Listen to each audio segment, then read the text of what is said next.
Bismillahirrahmanirrahim. Assalamualaikum warahmatullahi wabarakatuh.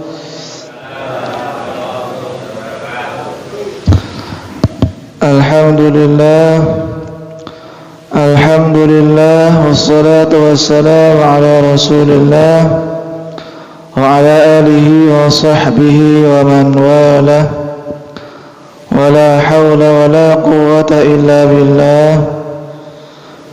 Qala rabbi shrah li sadri wa yassir li amri wahlul 'uqdatam min lisani yafqahu qawli, amma ba'd. Fa ya ibadallah, usi nafsi wa iyyakum bi taqwallahi faqad faza al-muttaqun wa la tamutunna illa wa antum muslimun. Faqala ta'ala mudzakiran bidzalik: ya ayyuhalladzina amanu taqullaha wa qulu qawlan sadida yuslih lakum a'malakum wa yaghfir lakum dhunubakum wa may yuti'illaha wa rasulahu faqad faza fawzan 'azima. Bapak Ibu rahimakumullah, alhamdulillah kita diperjumpakan kembali oleh Allah Subhanahu wa taala dalam majlis ini, belajar ayat-ayat Allah Subhanahu, firman Allah Subhanahu wa taala di dalam Al-Qur'anul Karim, dan semoga kajian kita dicatat amal ibadah berpahala di sisi Allah Subhanahu wa taala. Amin. Pada kajian kali ini, Bapak Ibu rahimakumullah, kita masih di surah Ali Imran, surah ketiga ayat 149 150, dua ayat insyaallah. Allah Subhanahu wa taala berfirman: a'udzu billahi minasyaitonir rajim. Bismillahirrahmanirrahim. Ya ayyuhalladzina amanu in tuti'ul ladzina kafaru yaruddukum ala a'qabikum fatanqalibu khasirin balillahu maulakum wa huwa khairun nasirin. Kata Allah Subhanahu wa taala, duhai orang-orang yang beriman, apabila kalian mengikuti orang-orang kafir, mentaati orang-orang kafir, yaruddukum ala aqabikum, niscaya mereka akan mengembalikanmu mundur ke belakang menjadi kafir, murtad. Fatanqalibu khasirin, dan kalian akan menjadi orang-orang yang rugi. Balillahu maulakum, tetapi hanya kepada Allah lah kalian selayaknya taat, dan Allah adalah pelindung kalian. Wa huwa khairun nasirin, dan Allah adalah sebaik-baiknya penolong. Allah adalah sebaik-baiknya zat yang memberikan pertolongan. Bapak Ibu rahimakumullah, jadi itu terjemah dari ayat 149 150 surah Ali Imran. Sebetulnya ayat ini hampir sama dengan beberapa ayat yang pernah kami sampaikan di pertemuan-pertemuan yang lalu, yaitu di ayat 100 di surah Ali Imran juga. Di ayat 100-nya Allah mengatakan: ya ayyuhalladzina amanu in tuti'u fariqan minal ladzina utul kitaba yaruddukum ala aqabikum fatanqalibu khasirin. Jadi sama, hampir sama ayatnya, dan tentunya pesan yang ingin Allah sampaikan: ya ayyuhalladzina amanu in tuti'u fariqan minal ladzina utul kitaba yaruddukum ba'da imanikum kafirin. Antara surah Ali Imran 149 dan ayat 100 itu Allah memberikan pesan yang sama kepada orang-orang yang mengaku beriman, agar mereka tidak mengikuti, tidak tunduk dan patuh kepada orang-orang kafir. Kalau kita ikut mereka, kalau orang-orang mukmin itu mengikuti orang-orang kafir, membebek kepada mereka, maka konsekuensinya kata Allah, mereka akan menjadikan kita orang-orang yang murtad kembali kepada kekafiran. Kalau itu sudah terjadi, fatanqalibu khasirin, tentunya kata Allah kita akan menjadi orang-orang yang merugi. Na'udzubillah. Bapak Ibu rahimakumullah, jadi dari dua ayat ini ada beberapa hal yang bisa kita ambil, kesimpulan yang bisa kita ambil dari ayat ini. Yang pertama, Bapak Ibu rahimakumullah, jelas sekali bahwa larangan mengikuti orang-orang kafir. Siapa orang kafir itu? Ya kalau sekarang non muslim gitu ya. Non muslim itu adalah orang kafir. Jadi definisi sederhananya adalah kafir adalah non muslim, itu maksudnya.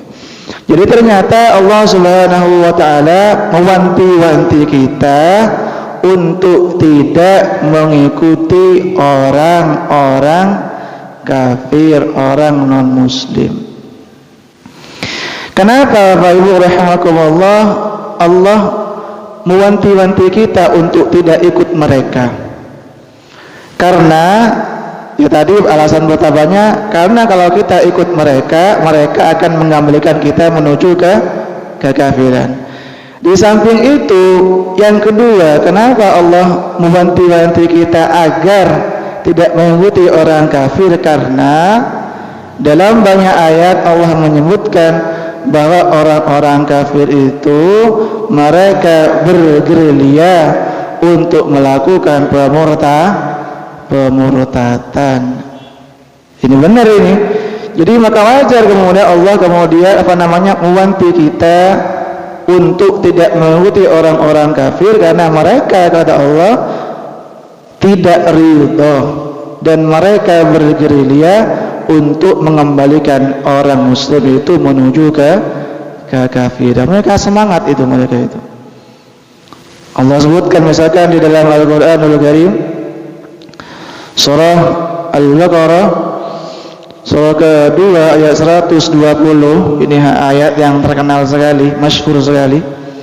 Kata Allah Subhanahu wa taala, "Walan tarda 'ankal yahud walan nasara hatta tattabi'a millatahum." Al-Baqarah ayat 120. Kata Allah, "Walan tarda 'ankal yahud walan nasara hatta tattabi'a millatahum." Orang Yahudi dan orang Nasrani mereka lan tarda, tidak akan ridha, tidak akan rela, tidak akan puas, tidak akan bahagia sampai orang-orang mukmin itu mengikuti agama mereka, ikut millah mereka, ikut tradisi mereka, ikut kebiasaan mereka. Jadi memang tidak puas, kata Allah Subhanahu wa taala, orang-orang Nasrani dan Yahudi terutama, sampai mereka melihat orang mukmin ini, umatnya Rasulullah ini kembali kepada kekafiran. Maka wajar kemudian Allah terus mengingatkan kepada kita agar tidak ikut mereka, karena mereka terus bergerilya, kata Allah Subhanahu wa taala. Apa namanya? Misi-misi pemurtadan itu. Termasuk misalkan Allah sebutkan di ayat yang lain, masih surah Al-Baqarah surah kedua ayat 109, kata Allah, "Wadda katsirun min ahli al-kitab law yaruddunakum min ba'di imanikum kuffara hasada." Al-ayah. Kata Allah Subhanahu wa taala, "Wadda katsirun min ahli kitab." Sungguh sebagian besar dari ahlul kitab, Yahudi dan Nasrani, mereka sangat menginginkan orang-orang mukmin itu kembali kepada kekafiran setelah mereka mukmin. Itu wadda katsirun, sangat-sangat ingin. Termasuk juga di ayat yang lain, masih surah Al-Baqarah ayat 217-nya, di pertengahan ayatnya kata Allah, "Wala yazaluna yuqatilunakum hatta yaruddukum an dinikum in istata'u." Al-ayah.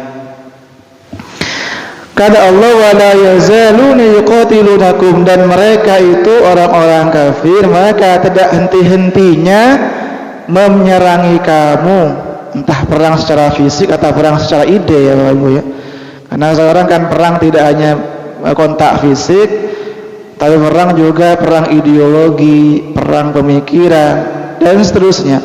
Artinya sekalipun mungkin orang kafir sekarang tidak menyerang kita secara frontal, tetapi peperangan itu adalah perang ideologi, dan itu terjadi ya Bapak Ibu rahimakumullah. Artinya kata Allah Subhanahu wa taala, orang-orang kafir itu terus memerangi orang-orang mukmin, baik dari sisi fisik ataupun dari sisi ideologi. Apa tujuannya? Hatta yaruddukum an dinikum in istata'u, sampai orang mukmin itu kembali kepada kekafiran. Itu perang ideologi, perang pemikiran. Kalau kata orang-orang itu ghazwul fikr, perang pemikiran. Kan banyak sekarang ya perang pemikiran itu. Yang kalau kita ikut, mungkin kita tidak terananya secara fisik, tapi akidah kita mungkin udah tergadai, terjual tanpa sadar, karena mengikuti pemikiran, ideologi, paham yang jelas-jelas muncul dari orang-orang kafir, yang jelas-jelas berseberangan dengan ajaran Islam. Dan itu banyak sekali. Dan sebetulnya ini bagian dari janji Allah sebetulnya ya, bahwa mereka itu tidak rela. Jadi munculnya ideologi yang berseberangan dengan Islam itu sebetulnya bagian dari kebenaran Al-Quran, bahwa mereka itu terus berusaha untuk menggencarkan kaum muslimin. Benar berarti Quran gitu. Jadi Bapak Ibu rahimakumullah, tadi yang pertama, kenapa Allah mewanti-wanti kita agar tidak taat, tunduk, patuh kepada orang kafir? Yang pertama tadi, karena mereka akan memurtadkan kita. Dan yang kedua, orang kafir tadi berusaha bergerilya untuk melakukan pemurtadan. Dan yang ketiga, kenapa Allah meminta kita untuk tidak ikut kepada orang-orang kafir itu, mewanti-wanti kita, karena kata Rasulullah Shallallahu Alaihi Wasallam, ada sebagian umat Nabi yang nanti cenderung membebek orang-orang kafir. Ini kebiasaan kita tentunya Bapak Ibu. Jadi kata Rasulullah sallallahu alaihi wasallam, la tattabi'unna sunana man qablakum. Wahai sahabatku, kata Rasulullah, kalian pasti akan mengikuti orang-orang sebelum kalian. Shibran bi shibrin, sejengkal demi sejengkal, dhira'an wa dhira'an, sahasta demi sahasta, hatta law salaku juhra dabbil nasalaktumuh, sampai seandainya mereka masuk ke lubang biawak sekalipun, lubang yang sempit sekalipun, kalian akan ikut masuk, saking fanatiknya itu. Jadi saking fanatisnya kepada orang-orang kafir, sampai seandainya mereka masuk ke lubang biawak, kita ikut. Itu saking fanatisnya. Ditanya oleh para sahabat, siapa mereka ya Rasulullah yang cenderung kita ikuti itu? Al-Yahud dan Nasara, apakah Yahudi dan Nasrani? Kata sahabat. Rasulullah menjawab, qala faman, kalau bukan mereka siapa lagi? Artinya memang ada kecenderungan dari umat Islam, kaum muslimin, mengikuti tradisi, langkah-langkah kebiasaan orang-orang kafir. Makanya kemudian Allah mewanti-wanti kita untuk tidak ikut mereka. Itu yang ketiga alasannya. Kemudian yang keempat, kenapa Allah juga mewanti-wanti kita agar tidak ikut mereka? Bapak Ibu rahimakumullah, karena orang kafir itu adalah jumlah mayoritas. Betul atau tidak ini? Betul.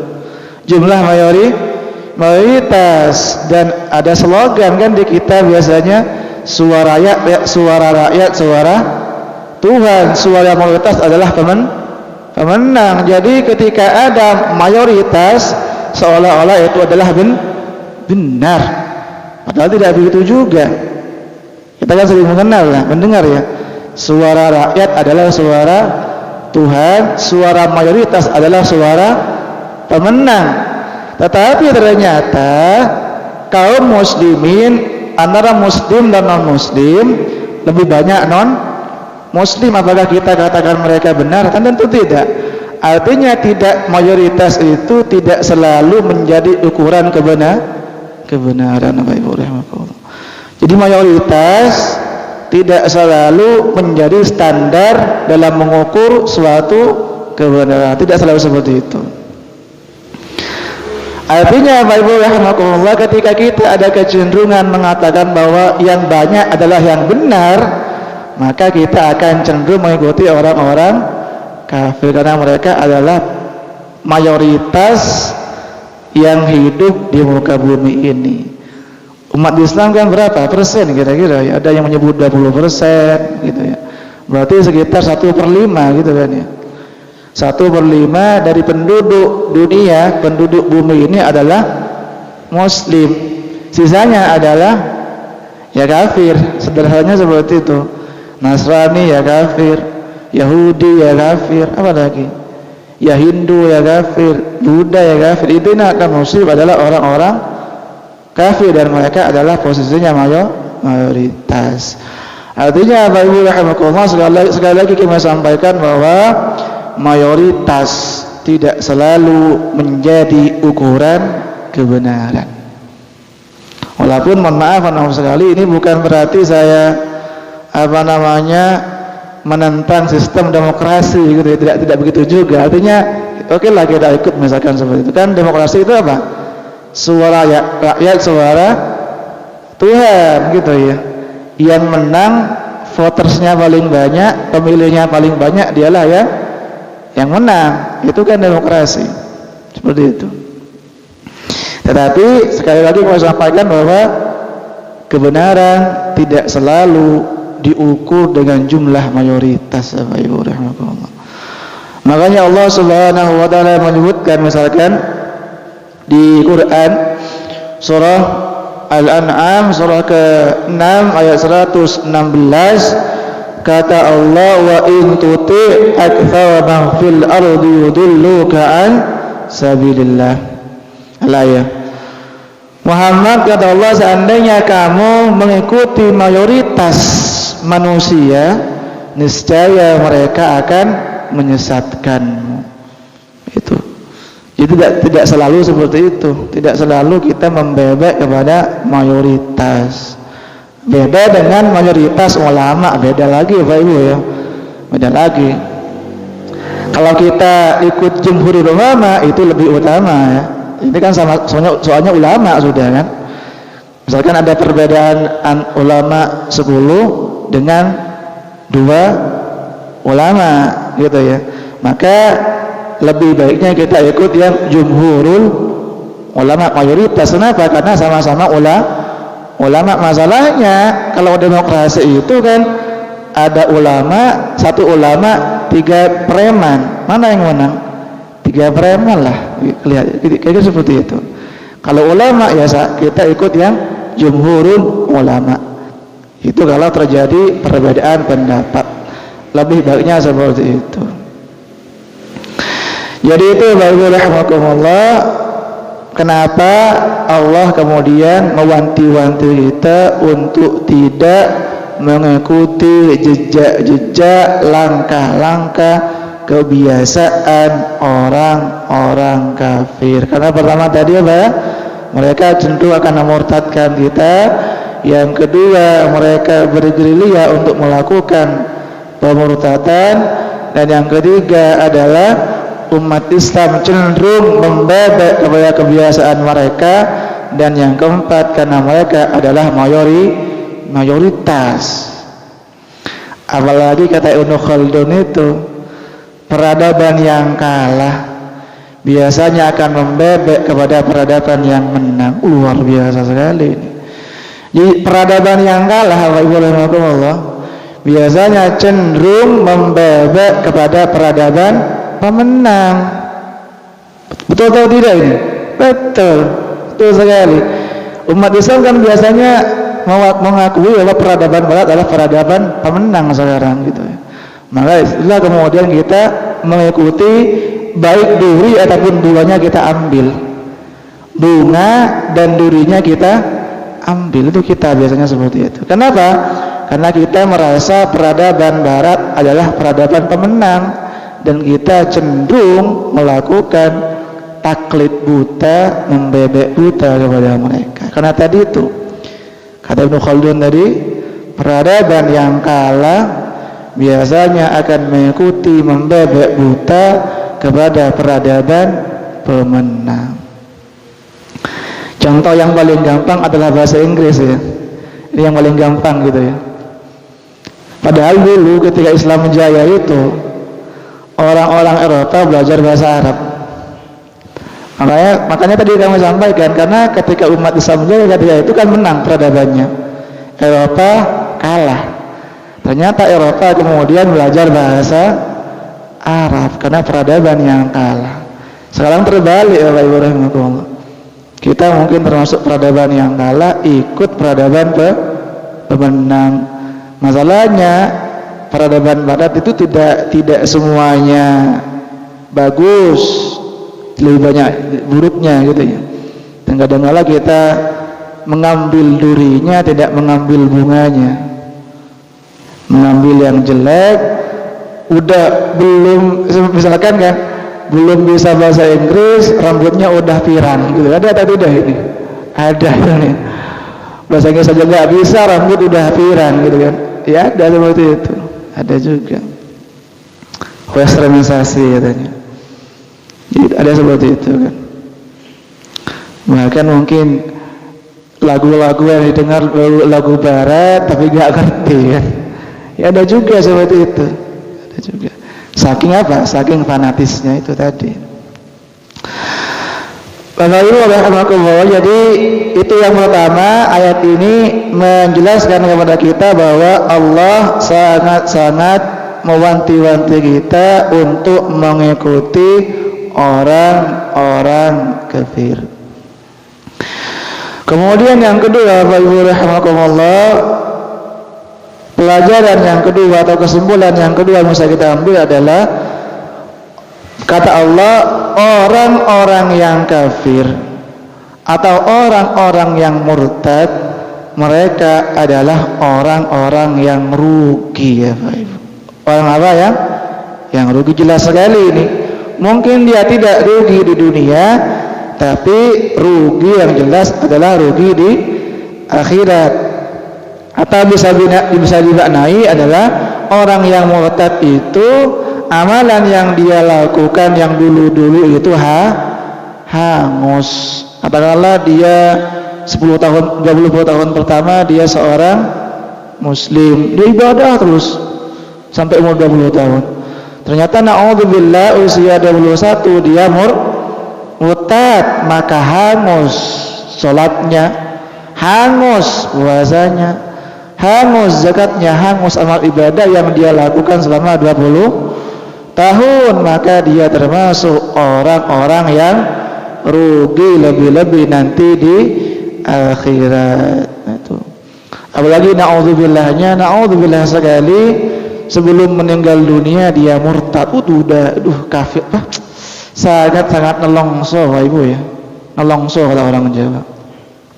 Karena kata Nabi SAW, innamal a'malu bil khawatim, amal perbuatan manusia itu dihitung dengan amal yang terakhir, amal terakhirnya.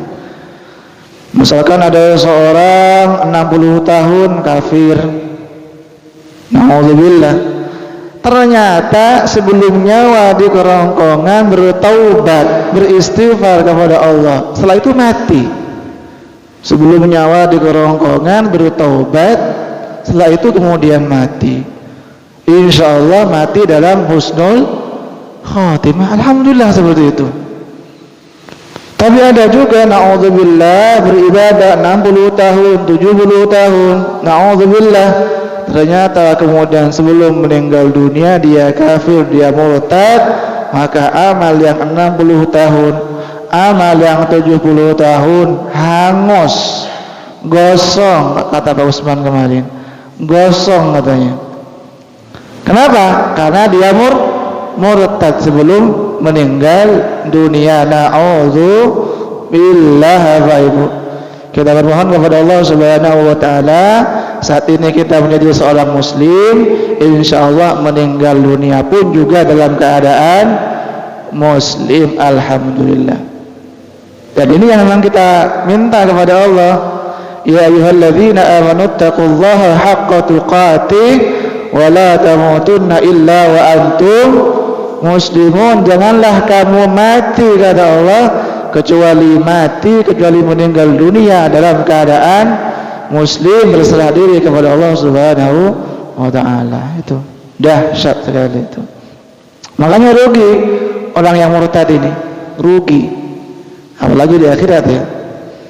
Bahkan Nabi Muhammad sallallahu alaihi wasallam, Bapak Ibu rahimakumullah, juga Allah tanda kutip ya, Allah ancam juga gitu ya. Allah sebutkan di Quran surah Az-Zumar surah ke-39 ayat 64-65, kata Allah, la in asyrakta la yahbatanna 'amaluka wa la takunanna minal khasirin.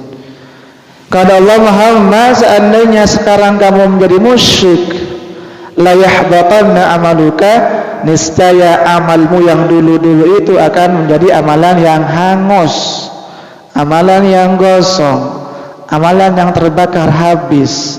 Wala takunanna minal khasirin, dan kamu Muhammad akan menjadi orang yang rugi. Bayangkan ya rahmatullah, sekelas Rasulullah sallallahu alaihi wasallam saja, naudzubillah, tapi ini tidak mungkin terjadi ya. Seandainya syirik katakanlah, tapi naudzubillah dan tidak mungkin terjadi juga. Sekelas Muhammad saja akan hangus amalnya kalau syirik, murtad, kafir. Itu. Apalagi kita yang amalannya jauh sekali dibanding Rasulullah sallallahu alaihi wasallam. Orang-orang yang kafir adalah orang-orang yang rugi. Jadi ketika kita rahimakumullah diberikan kelembutan hati untuk menjadi orang-orang mukmin, orang-orang muslim, orang-orang yang beriman, dipertahankan, diistiqamahkan sampai wafat, sampai meninggal dunia. Kata Allah Subhanahu wa taala di Quran surah Al-Hijr surah ke-15 ayat terakhir ayat 99, kata Allah, wa'bud rabbaka hatta ya'tiyakal yaqin. Sembahlah Allah, beribadahlah kepada Allah hatta ya'tiyakal yaqin, sampai ajal menjemput, sampai meninggal dunia. Jadi itu Bapak Ibu rahimakumullah, pelajaran yang kedua bisa kita ambil dari ayat ini, bahwa sangat jelas sekali orang-orang kafir adalah orang-orang yang merugi. Termasuk ayat yang sering kita hafal. Apa ayatnya? Kata Allah surah Al-Asr, wal asri innal insana lafi khusr. Demi masa, kata Allah, demi waktu asar, kata Allah Subhanahu wa taala, innal insana lafi khusr, sesungguhnya manusia itu dalam kerugian yang nyata. Rugi kecuali siapa? Illal ladzina amanu wa amilus solihati wa tawassaw bil haqqi wa tawassaw bis sabr. Kecuali orang yang beriman, orang yang beramal soleh, orang yang bernasihat untuk kesabaran dan menasihati untuk melakukan kebaikan. Itu orang-orang yang tidak akan merugi. Insyaallah kita berdoa, bermohon kepada Allah termasuk di dalamnya tidak menjadi orang-orang yang merugi, tapi orang yang beruntung, bukan orang yang buntung. Nah, itu. Orang yang beruntung bukan orang yang buntung. Jadi itu rahimakumullah, orang yang kafir, secara khusus orang-orang yang murtad mereka adalah orang-orang yang merugi. Eman-eman sebetulnya itu orang murtad itu. Misalkan juga Allah sebutkan di surah yang lain, Bapak Ibu rahimakumullah, surah An-Nisa surah ke-4 ayat 137, An-Nisa 137, kata Allah, innal ladzina amanu thumma kafaru thumma amanu thumma kafaru thumma izdadu kufra lam yakunillahu liyaghfir lahum wa la liyahdiyahum sabila. Sesungguhnya orang yang mukmin, sesungguhnya orang yang beriman, kemudian dia kafir, kemudian dia beriman lagi, kemudian dia kafir lagi, kemudian mati dalam kekafirannya, maka Allah tidak akan mengampuni orang-orang yang seperti itu. Lam yakunillahu liyaghfir lahum, Allah tidak mengampuni mereka. Ternyata ada juga orang seperti itu ya. Orang mukmin, setelah itu kafir lagi, setelah itu mukmin lagi, setelah itu kafir lagi. Ada atau tidak ini? Ada, ternyata ada yang seperti itu. Ini ta'udzubillah itu. Kemudian na'udzubillahnya mati ketika sudah kafir, udah longsor, rugi. Itulah orang-orang yang murtad. Makanya Bapak Ibu rahimakumullah, kita perlu juga memerhatikan sabda Nabi kita Muhammad sallallahu alaihi wasallam, kata Nabi, badiru bil a'mali fitanan, bergegaslah kalian semuanya melakukan amal-amal soleh di zaman yang penuh dengan fitnah. Kenapa kata Rasulullah, yamsihur rajulu mu'minan wa yamsi kafiran, aw yamsi mu'minan wa yusbihu kafiran. Kenapa? Karena di zaman itu kata Rasulullah, ada seseorang di pagi harinya dia mukmin, sorenya sudah kafir. Sebaliknya ada sorenya dia mukmin, paginya sudah kafir. Na'udzubillah. Ada seperti itu. Kebalik, imannya tidak stabil, masih labil. Imannya tidak stabil. Itulah salah satu fenomena atau kondisi yang akan terjadi di akhir zaman, kata Rasulullah sallallahu alaihi wasallam, bagaimana orang sangat mudah sekali menjual atau menggadaikan akidah dan keimanan mereka itu. Bapak Ibu rahimakumullah, jadi itu yang kedua, orang-orang yang kafir adalah orang-orang yang merugi di dunia, lebih-lebih nanti di akhirat. Kemudian Bapak Ibu rahimakumullah, kesimpulan yang ketiga dari ayat ini bahwa jelas yang layak kita ikuti, yang layak kita patuhi adalah balillah, hanyalah Allah Subhanahu wa ta'ala. Artinya ketika Allah melarang kita mengikuti orang-orang kafir, tunduk patuh kepada mereka, maka setelah itu kemudian Allah minta kepada kita untuk tunduk dan patuh kepada Allah Subhanahu wa ta'ala, karena Allah lah satu-satunya pelindung kita, penolong kita di dunia wal akhirah, baik di dunia maupun di akhirat. Kata Allah Subhanahu wa ta'ala di surah Fussilat ayat ke-30, di pertengahan ayatnya kata Allah, nahnu awliya'ukum fil hayatid dunya wa fil akhirah. Kamilah pelindung kalian, penolong kalian fid dunya wal akhirah, baik di dunia termasuk juga di akhirat.